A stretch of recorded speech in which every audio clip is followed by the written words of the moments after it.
products and services is easy. You just start with a North Star. Someone comes up with an idea, the thing you want to achieve. Somebody else figures out a customer journey or some other roadmap to that North Star, the things that we need to do to get there. And someone else cuts that journey up into lots of little stories that we give to the development team. And the development team order them in kind of the value that needs to be delivered first.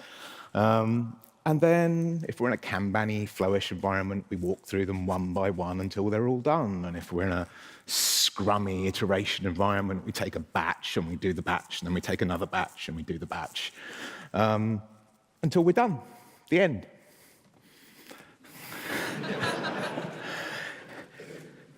Of course it's a lie, because stories are not the same. You know, some stories are tiny, we've got middle-sized stories, we've got big stories. Sometimes we give them different names, epics for big ones, tasks for tiny ones. And when we have different-sized stories, we see all sorts of problems. When we have a flowy type environment, we have uneven flow. We get blocked and bursty type things happening. In a Scrum context, we either kind of overcommit to too many large stories, or we have all these gaps, or we pull in stories too early that aren't really ready to be done yet. So people start making estimates about how big stories are. They use tools like story points. A small story is a 1, a big story is an 8. And if that story is bigger than a certain number, then we cut it up.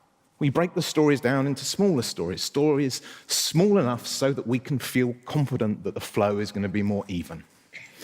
Which gets us back to our nice list of similar-sized stories, which we work through in order until we're done.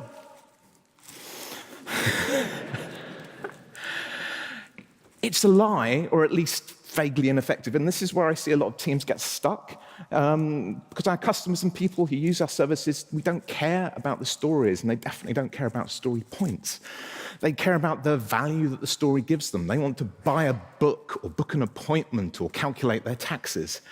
And when we take a story and cut it up into a bunch of smaller stories, and then deliver those kind of first 4 small stories, what we often discover is that the actual value is over in the corner that we haven't got to yet.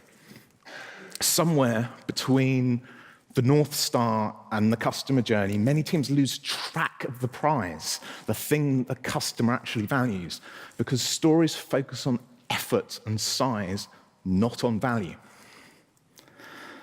So how do we get better at doing this, especially if you're kind of down in the trenches running the delivery team?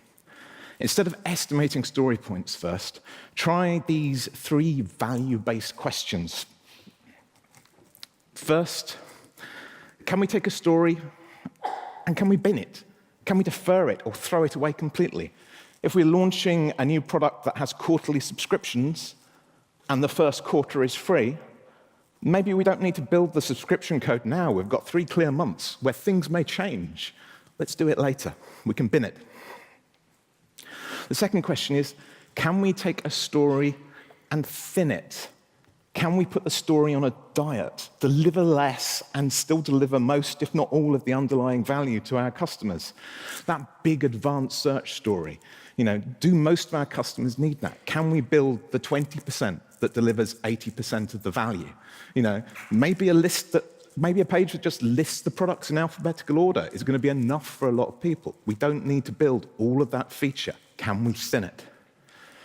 Finally, if we can't bin or thin it, can we take a story and split it into more than one story, and this is the important bit, that all supply value to the customer? Is that big authentication story really a logging in story and a password reminder story and a registration story and so on?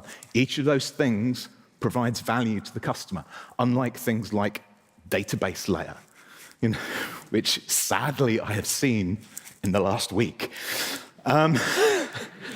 3 value-based questions, thin, bin, split. And the wonderful thing about those questions is that we still get smaller stories. If we take some big stories and bin one, well, you can't really get much smaller than nothing at all. If we take some stories and thin them, then we're, by the very nature of that question, we're doing less and they're going to be smaller. If we take some stories and split them up, then there might be more stories, and in aggregate, or building all those stories might be more work, but those stories are smaller. And we can ask those questions again. When we generate a set of questions by asking those questions, ask them again, ask them again. we still end up getting smaller stories, but by talking about value all the time, not on size, not about effort. Remember that customer journey? There's a really super useful practice called user story mapping that I love completely. If you're not using it already, go read Jeff's book. It's awesome. It's probably one of my most bought books in the last couple of years since it came out.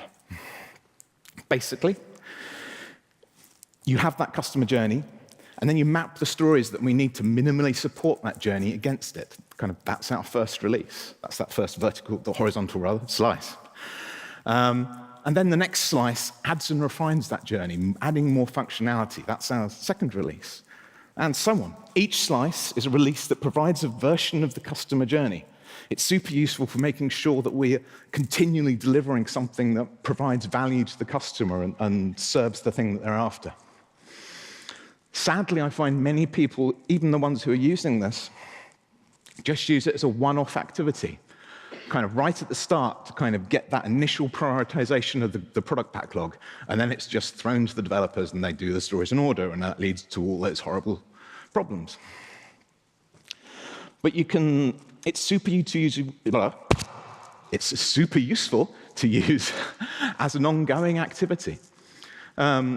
If we bin a story that's on there, if we look at that and go, we don't need to do that yet, then that naturally pushes it down, tends to push it down to the next release. It's a value-based decision that we're making there. If we thin a story, then that tends to push things up to the next release. We're providing more value with less work. Again, it's a value-based decision.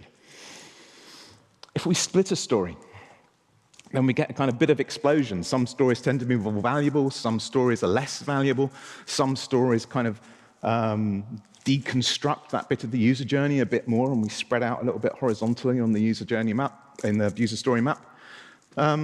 User story maps and value-based questions let us refine our releases in ways that focus on value, not on size and effort, until we've worked through everything and have a fully refined customer journey at the end. It's a lie because, sadly, many organizations don't let people at the development team level make those kinds of decisions about customer value. Either because the organization is in a silo-y waterfall-type mode, and that decision has to be made by the the portfolio train roadmap team or whatever it is, who are 3 levels up and 2 across in the organization. Or because the team doesn't understand that overarching goal, the context that they're working in, that North Star. But you've already seen a talk about that, so that's great. Thanks, Jenny. Teams need to understand context to meaningfully respond to change. They need to have autonomy to actually respond to that change once they understand it. Organizations that do this well have ways to make that North Star context more visible to everybody. Jenny talked about some of those things. Things like OKRs to help people talk explicitly about their objectives, having multiple options that are for achieving those objectives that are made explicit to everybody. Spending the time digging out the assumptions that underlie those options and making them explicit. Building hypotheses and experiments to understand those assumptions more fully. Bin, thin, and split are useful questions to ask, but you need an organization that can actually listen to the answers before they're useful. Look for ways you can help do that. Once you have everybody understanding the context, the organizational goals, and everybody having the autonomy to work together to achieve those goals, you'll find that you can do less together more often, and you'll actually end up doing more. Thank you.